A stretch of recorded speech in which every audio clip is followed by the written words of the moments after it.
Welcome to the Wow Marriage Podcast. I'm Chris. And I'm Lisa. We're so glad you joined us for today's episode, A Marriage Blueprint. So wouldn't it be nice if we had the exact instructions on how to have the perfect marriage and the best marriage possible and the most successful marriage possible? Oh, yeah. I know it because I don't have it. Well, I think to some degree we have it, but how do we dig into it and how do we get that information? We certainly didn't have it at one point. There was a great, vast period of time where we did not have that information for sure. And then we had and we didn't use it. And we didn't use it. Yeah, there is that. So what are we talking about? Part of it is, what you do before marriage. Mm-hmm. The other part is what you're doing during your marriage. And obviously, you graduate. There's like phases of marriage. We talked about it in other podcasts where we've referenced, like the crawl, walk, run type mentality in your marriage, where in the beginning it's like, oh, this is great. And then all of a sudden you hit the brick wall and you realize they snore and you're like, they don't put the toilet seat up. I could go on and on. They don't hang their towel up. All the stuff that you guys know that you get yelled at for on a regular basis because you haven't figured out that you're the boss, applesauce. I'm just kidding. I'm not the boss. So what are we talking about? We're talking about counseling. That's what we wanted to talk about today. It was pre-marriage counseling to start with, because you referenced what do you do before you get married. So let's talk about pre-marriage counseling. This is how she reels me back in. Did you just catch that? Wives, take note. So pre-marriage counseling.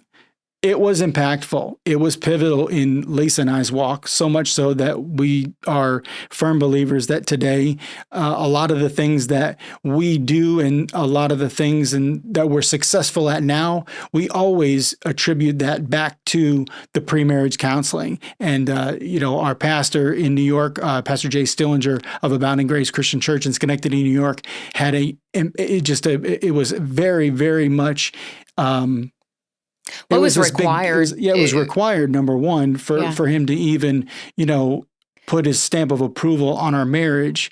But I can't even come up with a word that is a good example of how impactful it was. And how much, again, we have these conversations, we always kind of go over our, thoughts and whatnot prior to the podcast and, in our preparation time and stuff. And looking back on all of the stuff we were talking about, we were like blown away at how much it could be attributed to the original, blueprint, if you will, of what we were given. Yeah. It's invaluable. If I could come up with one word to describe the pre-marriage counseling that we received, it's invaluable. I would love to say that we got the pre-marriage counseling and then we were rock solid and we had no issues. But we were rock something. We were. You have no idea how much this book got me. You know what I mean? Stop. We did not always align to what we were taught, I wanted to say. Yeah. And I think that's one of the things that we want to really impress upon our listeners is that not only are we huge advocates for pre-marriage counseling, but we always want you to refer back to those conversations that were had, refer back to those things that you learned from each other and about each other, but also from whomever did your pre-marriage counseling. Christian pre-marriage counseling. Yeah. I want to add that caveat because I think that's so important, because our blueprint is the Bible. Our blueprint for life, our instruction manual for life is from the Bible, and the pre-marriage counseling should be Christian. It should have that Christian foundation. Absolutely. So we're talking about first of all, the book, Marriage on the Rock by Jimmy Evans was the book. And obviously, if you've bought this book today, it does not look like this. This is a older ish copy. I don't even know what generation or what revision of the book this is, but I know that there's been several things that he's done, added to, and whatnot over the years. But this is ours, and we still have it, and we still go through it. We still look through it. And again, when I talk about mind blowing information, I looked at this. I was looking at this. We were having this conversation about. What do you think, today, what would you look back, what was the most impactful thing? Like, what did you get out of it? Like, what was something that you took away? That's still impacting our lives. And I immediately knew what I wanted to talk about. And I don't know if I'll get it all out tonight in this podcast or if this will be something, later on, but there's a chapter in here about the destructive husband. And he lists a couple of different, just give me categories of. So in chapter 8, he lists a destructive husband, and he talks about some different categories of the destructive husband. And there's like the passive husband. There's the dominant husband. There's the where is it here? Yeah. Let's see, dominant. Oh, the immoral husband. And I know there's one. I think there's 4. The distracted husband. That's the one couldn't remember. So, and I think about myself and I think about my life, and I'll tell you why I say this still impacts me, because a lot of things that I do today, I weigh them or I measure them against how is this going to be part of, what category is this going to put me in? Or is this going to put me in a category of a destructive husband? I'm not talking about like what you're thinking, like, Godzilla, like smashing all the buildings, kind of destructive. I'm talking about the little things, the little things that you don't recognize, like the distracted husband. How many hobbies do I have? I golf and I play Xbox and I like to detail, and I like to do I like to fish, I like to hunt, I like to ski. I got a lot of little hobbies, and I got to make sure that I manage those things correctly before I don't end up in the category of the distracted husband that isn't paying his wife the kind of attention she deserves. And the next thing I know, the wife is doing things and acting a certain way, and I'm over here in left field trying to figure out, how did I get here? Right. But again, that's probably that's a whole pod. But if you ask me today, it's that because I still think about it today. What is this action going to do for my marriage? And is it going to put me in a category of the destructive husband that's going to, or start the process of taking me down a road that if I stopped and thought about it and I could see the future, I would know that's not the road I want to go down. Yeah. Makes sense? Yeah, that's so good. So I think for me, again, we talked about it in our preparation time, and it was so funny when Chris shared with me that was the one main category or area of our premarriage counseling that he still meditates on today and thinks on today, and that he uses in our marriage on a daily basis, or on a frequent basis, I should say, because it was funny to me, because for me, it's much the same. The distracted wife, or the destructive wife section of the book was very impactful, and it's something that I'm conscious of.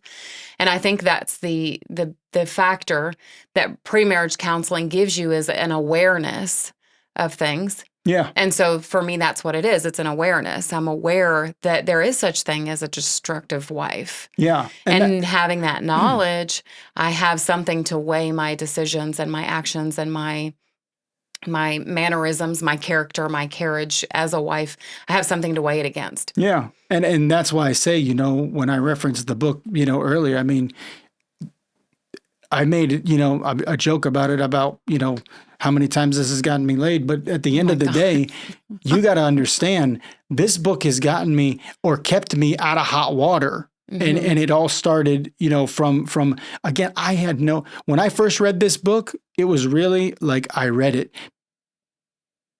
It was because not that I don't love God and I didn't love my wife and I didn't respect the pastor. This was a requirement and we read it. I had no idea, to be honest with you, that when we went to our pastor about getting married, that this was going to be a requirement. I hadn't, most of the marriages I know, they were like, hey, you want to do that? Yeah, I want to do that. And then they went to the courthouse and got hitched. I mean, that's just what I thought marriage was. Yeah. So I didn't realize all that, what I was getting myself into. And I want to say that part of it may have been like more of a formality than it was a checkbox. Yeah. But the impact was great. Yeah. And I didn't even know that at the time. But as we're talking about you got something? No, I'm kind of changing directions a little bit. But one of the things that I wanted to talk about was when you and I do pre-marriage counseling with couples who are preparing for marriage and preparing for I do, some of the things that we do is ask some of the hard questions. And that was something that Pastor Jay did with us as well. Yeah.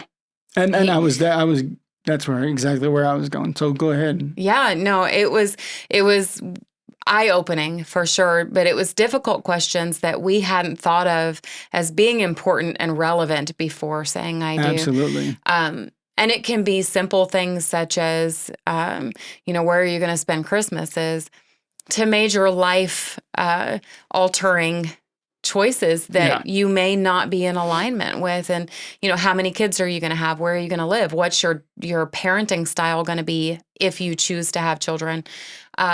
So many different conversations that we had because of that pre-marriage counseling. Absolutely. And so it wasn't just then. Again, we go back to, it's still today.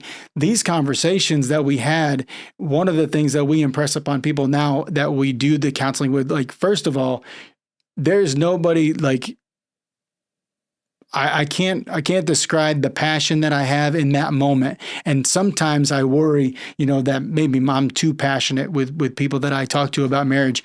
And sometimes, I can be a little bit too zealous at times, but I just believe in doing things a certain way. And I do that because I feel like if there's any area of my life I feel like I've got a pretty good handle on, it would be this one. Mm-hmm. It would be this one. And it's not because I'm perfect, but even in my imperfection, I'm able to recognize the imperfection. Yeah. But, you talked about the conversations we had in the meeting, and how much it helped us outside. Like, how many conversations, like when you have premarital counseling, you talk, it's not just to be having a conversation in a room, in a setting. It's meant to generate conversation on the other side. Yeah. Like when you guys are alone, and it gives that poking or that just little, nudge to go in depth and have a more in-depth or intimate conversation in private about things that maybe you never thought about,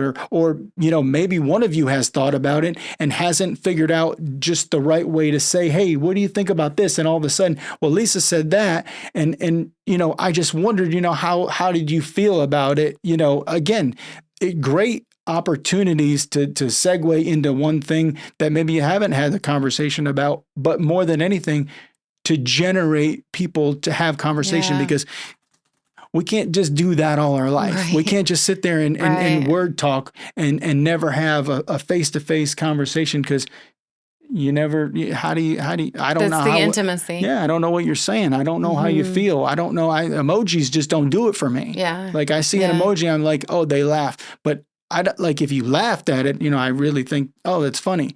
Like if my pastor says, LOL, I know him. He's probably not laughing. He's probably that's just the response. You know what I mean? He just might say that. It's just a quick response, quick reaction. Or I love it. The iPhone folks out there, I get this a lot. I write a text and I get liked. Like, don't like what I said. I don't get that. But again, I'm getting off the iPhone folks now. Anyway, rein it back in, babe. Rein it back in. I'm working on it. I'm working on it. Well, the one thing I wanted to point out too, because we are talking to a degree about pre-marriage counseling, but the great thing is that even if you're already married And maybe you haven't had the hard conversations, and maybe things are popping up in your marriage that you're thinking, really wish we would have talked about that before. I really wish that I knew how to navigate that conversation. The beautiful thing is that there are Christian counselors out there. There are people like Chris and myself, Chris and Maria, our co-hosts, that would love to have an opportunity to sit down with married couples to be able to help them navigate those things. Because Chris said it, we have come to a place in our marriage, not perfect, but we know how to navigate some things. We've done it the wrong way. We've made some mistakes. My goodness, we've had scraped knees and busted toes from walking into things in a way we shouldn't have. And if we can help somebody avoid some of the things that we've been through simply by having a conversation and doing some marriage counseling, let's do it. And I want to, point out the two, like, we're not licensed counselors. But I would, and again, not because we're perfect, but I would definitely consider us not novice. I would put us in the expert category of marriage, and not because the proof is in the pudding. Next year, Lisa and I are going to be celebrating 20 years of marriage, and I can take you and introduce you to some folks that were there the night we met, and they're like, y'all are still together. Holy moly. Yeah. Like it's just mind blowing. And again, it blows my mind. Yeah. I'm amazed. But the reality is it's not a brag on us at all. What we did was simply allow ourselves to be ministered to by others. We did the pre-marriage counseling with Pastor Jay. We had a wonderful couple in our church years ago who did marriage counseling with us because we hit that. Yeah, we hit that wall. Spot, yeah, for sure. Yeah, in our marriage, and it was hard. I didn't go willingly. Chris drug me to marriage counseling, kicking and screaming the whole way. But after the first session with them, I realized the benefit of it. I realized how impactful it could be if I would allow it to be. But the reality is that God worked through Pastor Jay. God worked through that other couple, and we were willing to allow God to do a work in us. And that's why we are where we are today. Yeah. And so that's the encouragement. Amen. Amen. So when we talk about, the importance of premarital counseling, especially, or whether you're meeting with a licensed counselor or just people that love God and want to see and help marriages, be successful like us, premarital counseling is not just a tool that's supposed to be the launching pad. It's supposed to be the catalyst that does start your marriage off in a good way. Yeah. But it's a tool that if you utilize it, the tools are only good if I take them out of the drawer and use them. If I sit there and pound nails all day with my fist is going to hurt. My fist is going to be broken. I'm going to be not in good shape. But I got a hammer in that drawer over there that'll work really, really well. And it would do the job much, much better and much more efficient than, my fist or any other tool I could grab, because that's what it's meant to do. That's what God's word was meant to do, was to help us be successful in life and in all we do. Yeah. And, this is just one, we're what do you call that? We're biased to this book. We're huge advocates of because Jimmy Evans' Marriage on the Rock. Yeah, because of the successes that, not just what he's seen, but we've seen in our own life. Like, we've seen the power that his influence, and in his book, he talks about, like, he was this guy. He was all of when it comes to the destructive husband, he fit in all of the categories at the same time. And he fought his marriage from the brink of divorce. He had a real come to Jesus moment and realized where he was, and it turned his life around. And it was his story that, impacted me and is still impacting me today. And that's how important it is. Yeah. Yeah. That's awesome, babe. I love it. I want to touch too a little bit on, we talked about, Chris and I do pre-marriage counseling, and one of the things that I want to just share, we talked about what you do after the fact, and we've seen couples that have met with us and talked to us, and we've given them those tools. We've given them the hammer, and they've refused to swing it, and we've seen them fall apart. And we've seen couples that we've met with and we've given those tools to, and provided at least a foundation of resource for them going into their marriage, and seen them flourish from day one.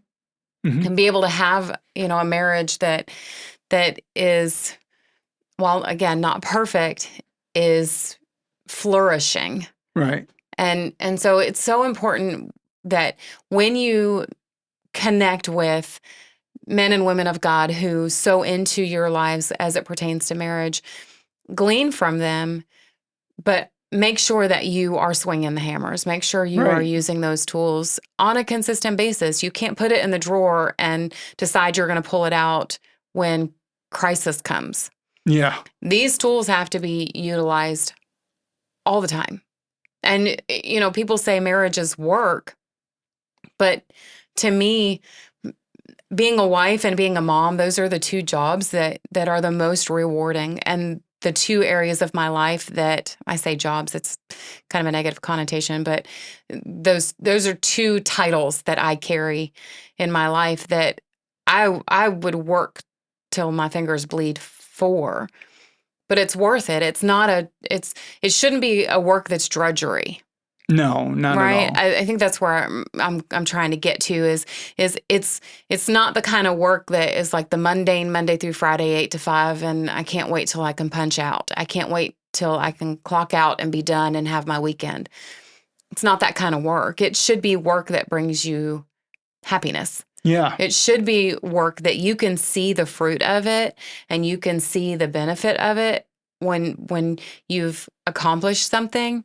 And it bring you so much happiness. Yeah. And I can't lie, I would be wrong if I didn't say that is really the truth, the joy and the happiness that it brings you, because believe me, and I don't mean this like, this is going to sound horrible, I'm sure, after I play this back, but like there's a little part of me that when I see another couple and I see something like in their marriage that is not working, and I look at that and I'm like, you are an idiot.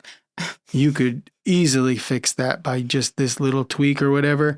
But I like I don't want to say like I'm excited about their problem, but I'm excited about the fact that I realize like I beat that, yeah, and I know what to do. I don't mean it to be like I'm like I get joy out of somebody else. In their misery. That's not what I mean. Yeah. But I know it kind of sounds that way because I do. I look at it and I'm like, inside there's a part of me that fills up real quick with a little bit of joy, because I know that I've overcome that. Like I hear people do things, or I hear people say things, and I'm like, yeah, you are going, like, that is not going to go the way you think it's going to go. I know that. I don't know your wife. I don't know her intimately. I may know her name, but I know this. That's not going to go right. Yeah. You can just tell. Yeah. Yeah. But there again, we've been there, done that. Absolutely. For a lot of things. And there are some things that we did right really early. There's a lot of things that we did not do right really early. But being able to reference back to that pre-marriage counseling was again, invaluable. It's the only word I can think of to describe it. So, it is, and it's evident because we're still using it today. Yeah. It's still impacting our lives today. And again, 20 years ago. It'll be 20, yeah. At this point in time, we would probably be doing, we would have just started this book. And again, we're still talking about it, not because we're doing a marriage podcast, but because we recognize immediately that if we had to pick something that impacted our marriage had a great impact on our marriage, it would be this. It would have been the premarital counseling time that we spent with Pastor Jay. And again, we can't say it enough. It's still, working today. This podcast is not just about, the impact of, hey, premarital counseling. It's before, during, through for the duration of your marriage, this information, this way of thinking, these things can be the driving force to success. I hope you guys can see our passion about it. I think that's one of the biggest things that I hope comes across from this episode is that we are just so passionate about the resources that God has put and made available for you. You just have to reach out and accept those resources and make yourself open to what can come from those resources. Yeah. And we could easily, sit down and make a whole probably years worth of podcasts of the times that we didn't do this and the impact that it had, the failures we've talked that we about, had. Yeah. We've talked, there's a lot of the things that we talk about that we did do wrong are things that would have been right if we would have utilized what's if in here we would have been in the book. Beginning, yeah. But I don't feel, I could ask you right now, like, tell me a time where you didn't do this, and it would probably take you 10 minutes to come up with the one that you wanted to talk about, not because you can't remember a time, but because there are so many. But the reality is our successes they far outweigh the negative things. So when I say that it would take her that long to figure out, like, all the times that I did something wrong, that she didn't deal with me correctly, or all the times that she did something wrong and I didn't deal with her correctly, the successes are still would far outweigh, and I wouldn't trade them, for anything. Yeah. No, not at all. Not at all. Well, thank you so much for joining us and listening to today's podcast, Marriage Blueprint. We hope that you come to the end of this and are encouraged and motivated. If you're planning to say I do, find somebody to do that pre-marriage counseling with. We're available. We do pre-marriage counseling. Chris and Maria Walker do pre-marriage counseling. If you're not local to us, find somebody in your area that does it. And again, make sure that it's Christian-based. If you're already married and you are looking for some support and want some guidance on some things, reach out. We're available for that too. So make sure you check us out on Facebook and like our page and follow our page there. Make sure you like and follow our Instagram account. And check out our website, www.thewowmarriage.com. You can also shoot us an email. We would love to hear some feedback from you. Reach out and ask us questions. We're always available for you. Our email is thewowmarriage@gmail.com. We're cannot wait to see you guys in the future, and have an amazing day.